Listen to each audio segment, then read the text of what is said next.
paper press releases? Oh, I'll go back to my office and send all electronically as well and make sure we got this to you as quickly as we could. An update on our initial release.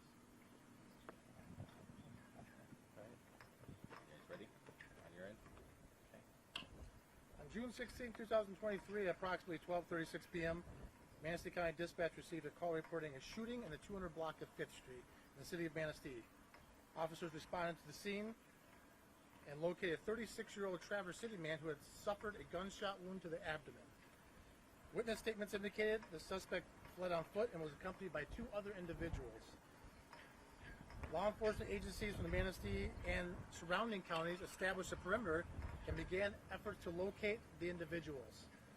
At 1:40 p.m., Manistee County Dispatch received an additional call of a potential second shooting in the 900 block of Vine Street. Upon arrival at Vine Street location, officers located a 19-year-old Muskegon man who has sustained 2 gunshot wounds to his extremities. At this time, investigators believe the injuries sustained by both subjects were from an initial incident on 5th Street, and there was no second shooting incident. 2 other individuals were located and questioned regarding their involvement in this incident as well. The 36-year-old Traverse City man was airlifted to Munson Medical Center in Traverse City. At the time of this release, his condition is listed as critical. The 19-year-old Muskegon man was transported to Munson Manistee Hospital and is listed in stable condition. This is a fluid investigation which is ongoing. At the time of this release, there is no ongoing threat to the public. This investigation at this point indicates these individuals were known to each other and this was not a random act of violence. The Manistee City Police Department will provide more updates as information becomes available. And if anyone has information regarding this incident, please contact Detective Sergeant Goodspeed from the Manistee City Police Department. I'd like to take a moment, acknowledge those who are assisting us with this investigation. The Manistee County Sheriff's Office, the Little River Band of Ottawa Indians Department of Public Safety, the Michigan State Police, Scent Narcotics Team, Manistee City Fire Department, Manistee DPW, MMR EMS, Manistee County Emergency Management, Manistee County Central Dispatch, Munson Manistee Hospital, Mason County Sheriff's Office, Michigan DNR, Ludington Police Department, the Benzie County Sheriff's Office, the Traverse City Police Department, Mason County Emergency Services, Life EMS, Aeromed, and Mason Oceana Dispatch. At this time, I'll open up to questions. So, Chief, you say that there's no ongoing threat to the public here in Manistee, but it doesn't sound like anyone is in custody at this point? The 2 subjects we believe are involved in this incident are currently in custody. Receiving treatment at the hospital are in custody. Okay, so the suspects are in custody. 2 subjects involved. 2 subjects involved are currently receiving medical treatment, but they are under police custody. Is it a man, woman? Are they from around here? Age? It's a 36-year-old Traverse City man and a 19-year-old Muskegon County man. The individual that you were looking for earlier, the black man with the hoodie on, jeans, that was a suspect from Traverse City or Muskegon would be my first question, if you don't mind. That individual is a suspect from Muskegon. Muskegon, okay. And is there a motive at this point of what happened and why? Like I said, it's very fluid. We have investigators out there right now investigating this, and details are coming in. As to motive, we don't have a motive at this point, but it's under investigation. And I will update this release in the media when that information becomes available. Is there anyone else that you're still looking for at this time? At this point, we don't believe at this point in the investigation there's anyone else we're looking for. But again, if anyone has information regarding this incident, please contact Detective Sergeant Goodspeed of Manistee City Police Department. Is 5th Street still closed right now? I believe they are still processing the scenes under investigation. Do you know when the road will reopen? We don't know. Talk about the multiple locations in regards to this. Is the series and why there was multiple locations in this incident? We believe the incident occurred at one location, and the group of subjects went to a separate location, and that spurred a number of 911 calls. Again, the initial 911 information was that there was a second shooting, and our information at this point is that is not true. There's only one shooting as a result of this incident. Talk about the communication in regards to the lockdown of the city in that course. We felt it's important until we get the situation and incident contained, that we put the schools in lockdown, and other organizations, and lockdown until we feel that we have the situation contained. And I want to thank the cooperation of all the law enforcement agencies that assisted us today and are continuing to assist us throughout the evening. You mentioned sense involvement in all this. Where do they kind of fit into this picture? Anytime we get a major case of any kind, Scent is always there to assist us with their detectives.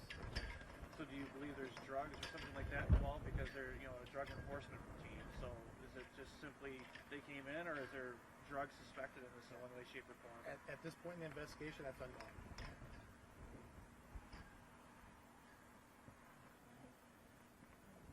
Take us through the timeline when the first 911 calls came in. What was the activation of the other agencies involved? Well, the initial 911 call came in at 12:36 p.m.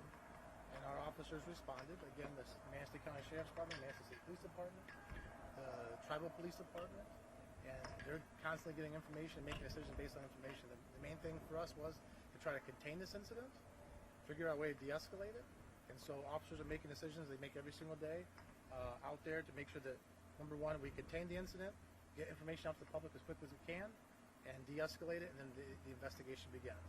And so we're very thankful to all law enforcement partners, fire department partners, and medical partners for their assistance in this. You mentioned the Muskegon man and the Traverse City man. Are there other individuals that are being looked at in terms of suspect, or being a suspect whatsoever? As part of this whole investigation, there's a number of individuals we're going to be interviewing as part of the investigation. Suspects or otherwise? Suspects or otherwise. So there were two people injured, and you mentioned that both of them are people of interest in this involved with this shooting. Were they shooting at each other? Was it were there multiple shootings, like multiple people shooting at each And other? we have detectives out there processing scenes and interviewing people to determine what facts are and what exactly sequence of events, motive. So that matter is still under investigation. The names of the individuals will be released when? If an arrest is made, upon their arraignment. I believe you mentioned the Vine Street and the Hancock Street, but I don't think I heard you see 2nd Street. I think the 300 block of 2nd Street is where a lot of Michigan State Police troopers were at. So what was involved in that area? Two other individuals we believe, or investigators believe, were involved in this in some way, shape, or form, were located at that residence. So they were contacted and they were questioned regarding their involvement in this incident.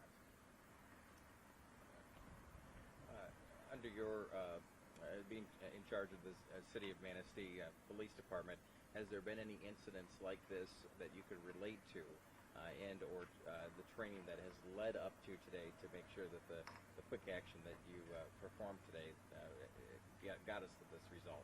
I think a number of trainings, from incident command training to rapid response training. Again, there were a lot of law enforcement agencies out there, medical agencies, fire departments out there, rapid responding and providing services. So I'm very happy how we responded. Now it's just a matter of conducting a thorough investigation and seeing where the case takes us.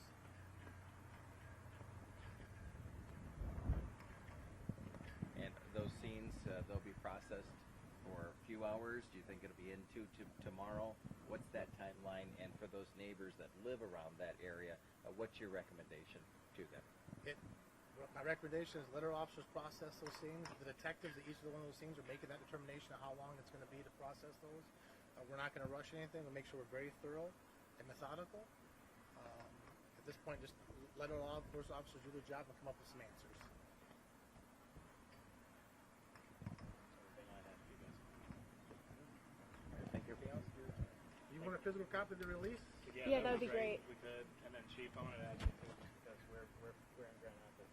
What's the best way to get updates over the weekend? From you guys? Well, as long as we have your email, Okay. we can send them out. Right now, I have an email chain that I send out. Sometimes staffs change, right? Staffing levels change, so with the media. So Thank you. as long as you shoot me your email, Okay. I'll take down your email real quick, if you don't mind. you have to forgive me. I don't have any cards. No worries, I don't have any on me either. So, yeah, what's a good email for you? J Glass Glass. at ManisteeMI. Awesome. I'll shoot you an email later today, so you have my email, and then I'll Thanks, Chief. Thank you. Appreciate it. Thank you.